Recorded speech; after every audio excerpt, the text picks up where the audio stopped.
Muchos hermanos cuando me piden de hablar de apologética, es decir, básicamente de la defensa de la fe, me piden que aborde especialmente el tema de los argumentos que utilizan los protestantes contra nosotros, ¿no? Contra los católicos. Y que básicamente nosotros sabemos se encuentran en el rango de que nosotros no reconocemos a Cristo como el Salvador único, ¿no? Que en consecuencia ponemos a otros intercesores que van en contra de la doctrina del único mediador que es Jesucristo, ¿no? La Virgen María, San José, etcétera, que somos idólatras porque adoramos, entre comillas, imágenes, ¿no? Que creemos que las obras nos salvan, que nuestras obras son buenas, todo ese tipo de acusaciones. Pero hay una razón por la cual yo creo que esta argumentación no es tan importante. No está mal, ¿no? Hay que conocerla. Pero hay que entender un poco más el contexto de nuestra relación con los protestantes. En primer lugar, lo que hay que entender es que la comunidad protestante, que llamamos protestante o evangélica, es una comunidad mucho más compleja de lo que parece, ¿no?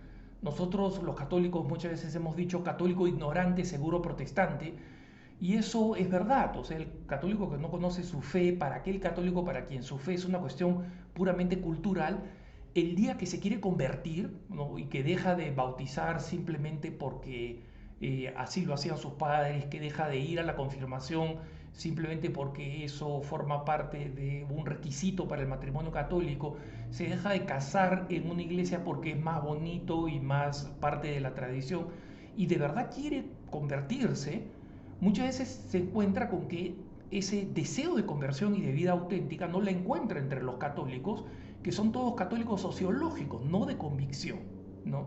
Y lo termina encontrando en comunidades evangélicas, usualmente aquellas que llamamos pentecostales. Entonces, ustedes han visto también, los católicos en la última década, por ejemplo, hemos desplegado pegatinas para poner en nuestras puertas o en las entradas de nuestra casa diciendo este hogar es católico, para que los grupos que llamamos protestantes que salen a tocar las puertas no toquen mi puerta ni traten de convencerme con su Biblia en la mano, ¿no? Pero entre estas comunidades, por ejemplo, están los testigos de Jehová, a quienes los evangélicos no consideran cristianos, ¿no? Y nosotros les llamamos protestantes también. Los evangélicos no los consideran protestantes, no los consideran cristianos. ¿Por qué? Porque los testigos de Jehová no son una comunidad que cree en la divinidad de Jesucristo, ¿no? Cuando ustedes encuentran un testigo de Jehová y le dicen, ¿tú crees que Jesucristo es Dios? O sea, esa es la pregunta más directa para un testigo de Jehová. Y el testigo de Jehová está entrenado a decir, yo creo que Jesús, creo firmemente que Jesús es el Hijo de Dios. No, no, no, no. Ahí es donde un católico tiene que distinguir e insistir para ver si es que se trata de un testigo de Jehová. Y le dice, no, no, te estoy preguntando si es Dios, si es una persona de la Santísima Trinidad. Y eso es lo que los cristianos consideran como un denominador común, ¿no? Los evangélicos consideran como un denominador común. Los que creen en la Trinidad y que Jesucristo es Dios, esos pueden ser llamados cristianos, ¿no? Y por ejemplo, para los evangélicos o para los protestantes, los mormones tampoco son cristianos, porque no creen en la divinidad mesiánica de Jesucristo y creen que hay otra revelación. Por supuesto, tanto los testigos de Jehová como los mormones insisten que ellos sí son cristianos. ¿Por qué hago estas explicaciones? Para que entendamos que muchísimas comunidades cristianas evangélicas ya han perdido buena parte del anticatolicismo que tenían. Y el primer lugar donde se vio esto fue en Estados Unidos, cuando muchísimos líderes evangélicos muy importantes, sobre todo durante el pontificado de Juan Pablo II, firmaron un documento que se llama Evangelicals and Catholics Together, evangélicos y católicos juntos, ¿no? No sé si alguna vez se tradujo al español, pero quienes leen inglés pueden buscar Evangelicals and Catholics Together. Fue un documento muy importante donde decían, mira, nosotros podemos tener creencias distintas, prácticas distintas, Pero respecto de la cultura y del mundo, creemos en cosas fundamentales, que el matrimonio es entre un hombre y una mujer, creemos que tenemos derecho a practicar nuestra religión y expresarla en público, creemos que tenemos derecho a que los padres decidan sobre la educación de sus hijos, estamos en contra del aborto y de la eutanasia, creemos en el derecho a la vida desde la concepción hasta su fin natural, y en consecuencia todos estos principios frente a una cultura hostil son cada vez más importantes. Y son muchas más las cosas que nos unen frente al mundo que las cosas que nos dividen entre nosotros. Entonces, ¿por qué esto es importante, hermanos? Porque normalmente, ¿quién es el que nos ataca y el que es un anticatólico en su perspectiva? El que comenta contra los católicos en mi cuenta de TikTok, por ejemplo, ¿no? Siempre tengo estos evangélicos que cada vez que yo hablo de un santo o hablo de la Virgen María, me dicen idólatras, etc., ¿no? ¿Quiénes son esos hermanos cristianos? Porque son hermanos cristianos, creen en la Santísima Trinidad, creen en la divinidad de Jesucristo, creen que Jesucristo es el Salvador del hombre, o sea, compartimos las ideas y las nociones fundamentales, que Jesucristo resucitó, que es el Hijo de Dios, que se hizo hombre, o sea, lo que llamamos el querigma, ¿no? Lo esencial de la revelación cristiana. Pero muchos de estos son miembros de grupos muy pequeños y que son muy arrojados, muy valientes en términos de evangelización. Para los hermanos que están en Estados Unidos, por ejemplo, los hermanos hispanos que están en Estados Unidos, van a una lavandería, ahí está la lavandería de monedas para lavar sus cosas, y no es raro que estén ahí evangélicos pentecostales, esa es la diferencia, ¿no?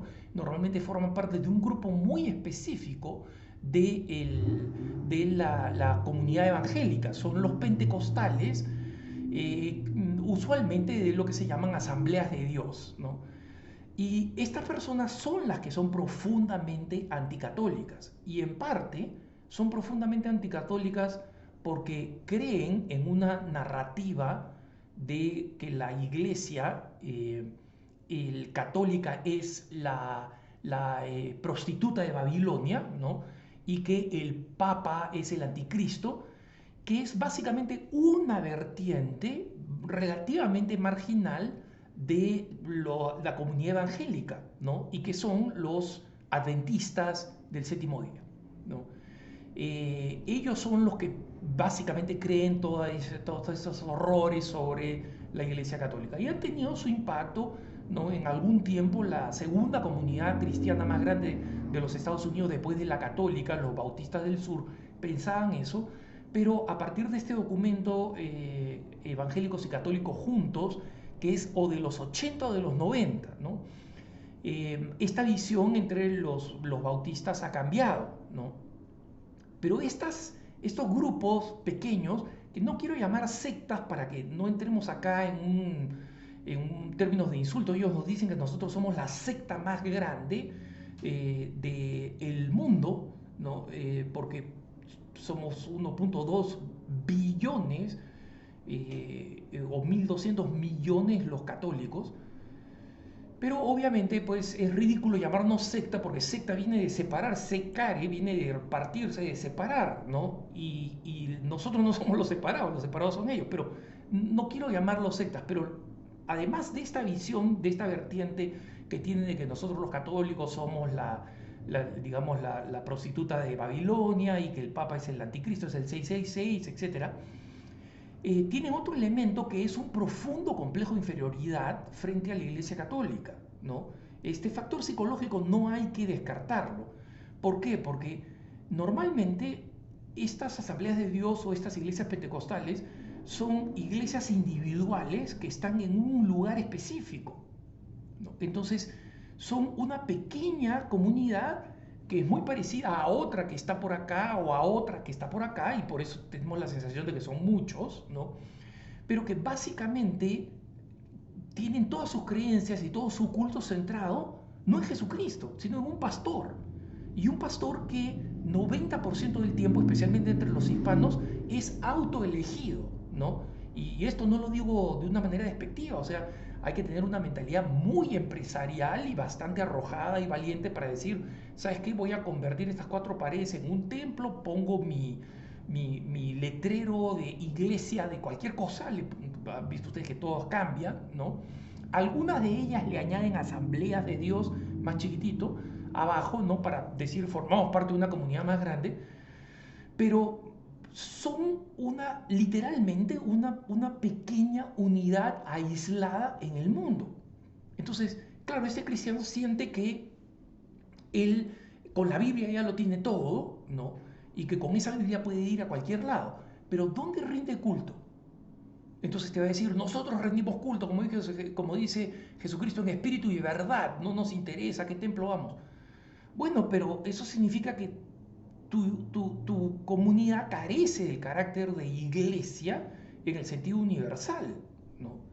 Y les pongo un ejemplo para que noten la abismal diferencia, ¿no? Yo voy a Erbil, donde he estado, como ustedes saben, porque algunos de los últimos comentarios los he hecho desde Erbil, ¿no? Yo voy a Erbil y me confieso con un sacerdote caldeo en inglés, ¿no? Porque es el idioma común, pero después me dice acto de contrición, ¿no? Como corresponde al final de la confesión, y yo hago el acto de contrición en español, que es mi idioma natural, ¿no? Y él me da la absolución en árabe. Entonces, miren lo maravilloso de esta iglesia, que es absolutamente universal. Entonces, una persona que forma parte de esta comunidad minúscula, incrustada en una avenida, en una callecita, ¿no? Es completamente insignificante comparada con la universalidad de nuestra iglesia, que puede proporcionar los sacramentos en cualquier esquina del mundo. Este hermano evangélico, este hermano pentecostal, que lo insertamos en Erbil, digamos, que viene conmigo a Erbil, ¿qué hace? Nada. No tiene dónde, se irá a un parque, puedes a rezar con su Biblia, ¿no? Yo el domingo tengo 5 sitios donde ir a misa. Lo puedo hacer en caldeo, en siríaco, en arameo, o sea, porque están todas estas comunidades cristianas que forman parte de los ritos orientales de la Iglesia Católica. Entonces, cuando uno de estos hermanos viene a decirnos, oye tú, católico, tú cometes idolatría, tú no cumples con este texto de la palabra de Dios, que además, digamos, se la han aprendido en pedacitos que el pastor le ha ido diciendo, ¿no? Porque, o sea, son estas frases bíblicas que las conocen las citas, y claro, nos dan una impresión de un conocimiento bíblico que es verdad que la mayoría de veces nosotros los católicos no tenemos, ¿no? Pero los argumentos se inspiran en estas dos cosas, en esta vertiente enorme de prejuicios de origen adventista, ¿no? Y en este profundo complejo de inferioridad que les da saber que forman parte de una unidad minúscula, mientras nosotros sí formamos parte de una iglesia católica universal, católicos. Entonces, ¿por qué digo esto, hermanos? ¿Para denigrar a estos hermanos cristianos que muchas veces son ejemplares en cómo han cambiado su vida? No, sino a que no les demos la importancia que no tienen, ¿no? Recientemente, por ejemplo, cuando salieron las cifras que yo comenté en un punto de vista de cómo se ha ido reduciendo el número de personas que se declaran católicas en México, y esto viene pasando en toda América Latina, los evangélicos notan, y mira, el número de evangélicos ha crecido, ¿no? Y eso los pone contentos, ¿no? Y bien por ellos, pero no se dan cuenta que el número de católicos que deja de ser católico no fluye hacia los evangélicos, es una minoría la que fluye a los evangélicos. La mayoría pasa a ser seculares, sin religión, y muchas veces hostiles tanto a los católicos como a los evangélicos, o a veces más hostiles a los evangélicos que a los católicos. Entonces, yo estoy colaborando con un proyecto de unos hermanos evangélicos que están promoviendo la libertad religiosa. Una organización que yo apoyo mucho porque ha hecho muchísimo por los cristianos, incluyendo los católicos, que es Alliance Defending Freedom. Fue una organización fundada por pastores evangélicos, líderes evangélicos en realidad, más que pastores, en Estados Unidos, con financiación, y una financiación muy importante, porque, digamos, los procesos legales cuestan mucho dinero, 100% evangélica, ¿no? Ha tenido un presidente católico justamente a partir de este consenso, y nosotros en América Latina comenzamos a ver algunas formas de este consenso, ¿no? Entonces, tenemos las iglesias protestantes tradicionales, ¿no? Anglicana o episcopaliana, luterana, etcétera. Normalmente esas iglesias son iglesias más o menos nacionales. Cuando llegaron alemanes, cuando llegaron británicos a nuestros países, establecieron sus propias iglesias y no tienen un apostolado, ¿no? Y normalmente, como sus sedes centrales se han vuelto organizaciones liberales y de izquierda, ¿no? Y después tenemos a estas iglesias pentecostales que son tremendamente activas y que son las que de alguna manera nos están mordiendo pues los talones constantemente a los católicos y hacen que le demos más importancia que la que tiene. Pero hay un gran universo evangélico en el medio, ¿no? Que son personas que cada vez están más conscientes del desafío que enfrentamos en común, ¿no? Y movimientos como, por ejemplo, Con mis hijos no te metas en el Perú, ¿no? O incluso un movimiento político en México organizado por evangélicos, consideran que la alianza con cristianos es muy importante. Hay un número importante de evangélicos que, por ejemplo, creen que mi buen amigo Eduardo Verástegui debería ser candidato a la presidencia, ¿no? Y todos sabemos que Eduardo Verástegui pues, es ultracatólico, guadalupano, o sea, más no puede ser, ¿no? Entonces, busquemos estos consensos. Es mucho más importante que busquemos estos consensos que defienden y promueven la libertad religiosa frente a una sociedad que va a ser cada vez más hostil con todo lo que sea cristiano, sea protestante, sea católico, sea lo que sea, ¿no? Entonces, tenemos tareas en común, que es defender la vida, la libertad religiosa, la familia, la autonomía de los padres, que son mucho más peligrosas que, oye, ¿tú por qué tienes una imagen de la Virgen María? Al final esa persona que está preguntando no le interesa. Lo que quiere es humillarte en tu catolicismo y ver si de esa manera hostil tú vas a hacer lo imposible o lo casi imposible, que es decir, oye, tienes razón, me voy a volver pentecostal como tú, ¿no? Pero no, eso los refuerza en su fe, ni siquiera los ayuda a evangelizar, los refuerza en su fe, porque no tienen este componente universal que es el que nos da la garantía. Yo gozo ser católico a cada rincón del mundo donde voy, porque encuentro una comunidad católica, aunque sea perseguida. Ellos nunca van a tener eso. Entonces, sí, es verdad, yo he insistido siempre en la necesidad de formarse, pero los que han seguido un poco mi proceso se deben dar cuenta que cada vez comento menos sobre el tema de los evangélicos, porque creo que no debemos distorsionar la comunidad protestante evangélica con estas sectas minoritarias o estos grupos minoritarios pentecostales anticatólicos, porque lo que tenemos en común por delante es mucho más importante frente a la cultura, no frente a nuestras convicciones religiosas, pero frente a la cultura, que las cosas que nos dividen. Muchas gracias.